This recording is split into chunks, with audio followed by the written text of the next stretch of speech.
Hi everybody. Today I am not doing an oracle card reading. This is probably the first video I have recorded that isn't specifically a card reading for the week. So I have been studying the Akashic Records recently and going to some workshops and doing a lot of study on my own. The Akashic Records, for those of you who have not heard that term or who are not familiar with it, the Akasha or Akasha means ether or sky. So the Akashic Records are a realm, basically, of information that is every thought, every feeling, every word spoken by every soul in this incarnation and every other incarnation of that soul up until this very moment. So all of the past lives and this current life, all of the feelings, words, thoughts, actions, give off an energetic vibration and are stored in this ether, this etheric realm. And again, these are my words. This is sort of explaining it in layman's terms or how it makes sense to me. So that's the Akasha. It is real. It is something that can be studied.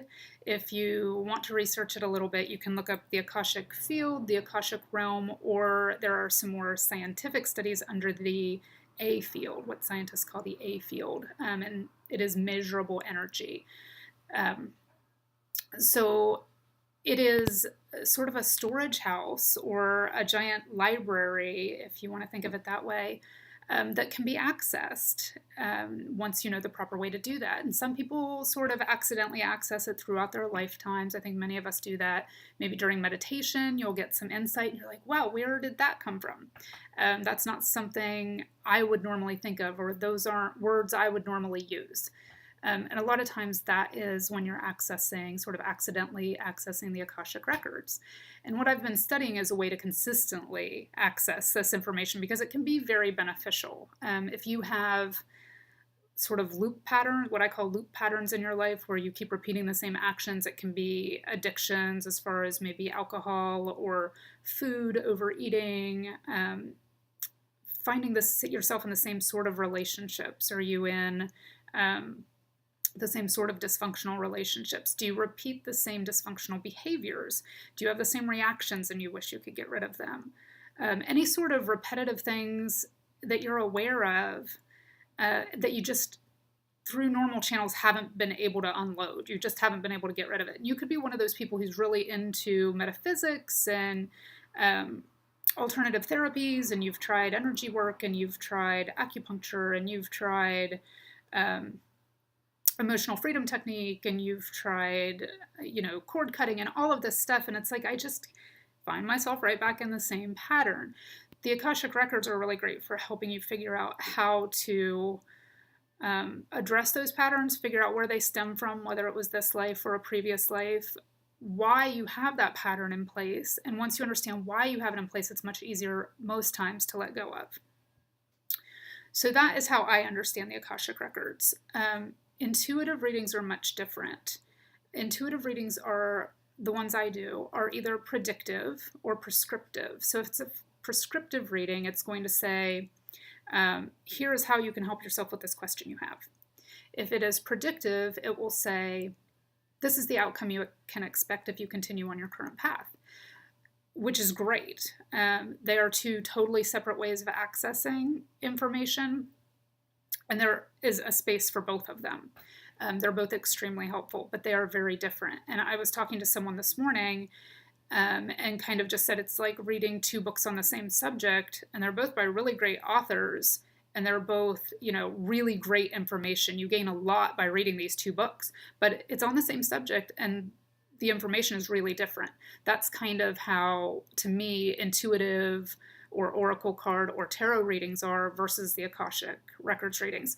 You can go in with the same question and get two completely different answers, both of which can be really beneficial to you, just because it's different sources of information, but both really helpful and really excellent. So I do find benefit in both sources of information. Like I said, the way I do them, oracle card readings and intuitive readings are predictive or prescriptive, where Akashic Records are not predictive. They will not predict the future. They can guide you on why you're engaging in certain behaviors, or you have certain patterns or certain ways of being. They can answer past life questions, and they can predict based on that what maybe your potential outcome or potential future looks like, but they are not predictive. So that's the big difference between Oracle, Tarot, Intuitive, and Akashic. That's a really, really, really brief synopsis of these modalities. I hope it helps a little bit. I'm going to copy and paste below the information that I have on Etsy for my new Akashic Records listing. It gives a little more information, just if you want to read through it and see, if you are interested in getting a reading, how to best formulate questions.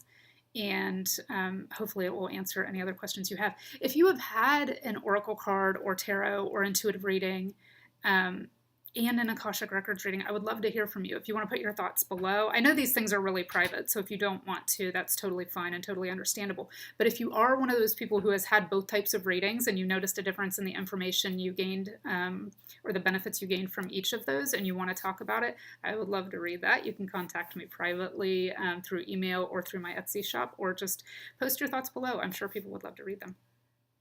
But again, that's a brief synopsis on the two different ways of reading. I hope you find it helpful, and I hope to talk to you soon.